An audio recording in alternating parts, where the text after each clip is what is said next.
माँ बेटे की दिल छू लेने वाली कहानी। पत्नी बार बार माँ पर इल्जाम लगाए जा रही थी और पति बार बार उसको अपनी हद में रहने के लिए कह रहा था, लेकिन पत्नी चुप होने का नाम ही नहीं ले रही थी। वह जोर जोर से चीख कर कह रही थी कि उसने अंगूठी टेबल पर ही रखी थी और तुम्हारे मेरे अलावा इस कमरे में कोई नहीं आया। अंगूठी को ना हो माँ जी ने उठाई है।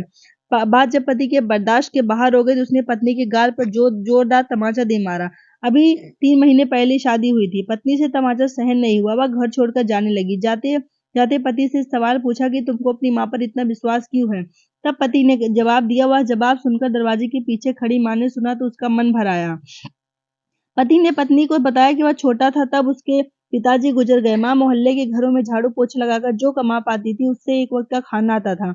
माँ एक थाली में मुझे परोसा देती थी और खाली डिब्बे को ढककर रख देती थी और कहती थी मेरी रोटियां इस डिब्बे में है, बेटा तू खा ले। मैं हमेशा आधी रोटी खाकर कह देता था कि माँ मेरा पेट भर गया, मुझे और नहीं खाना। माँ ने मुझे मेरी झूठी आधी रोटी खाकर मुझे पाला पोसा और बड़ा किया है। आज तक मैं 2 रोटी कमाने के लायक हो गया हूँ, लेकिन यह कैसे भूल सकता हूँ कि माँ ने उम्र के उस पड़ाव पर अपनी इच्छाओं को मारा है।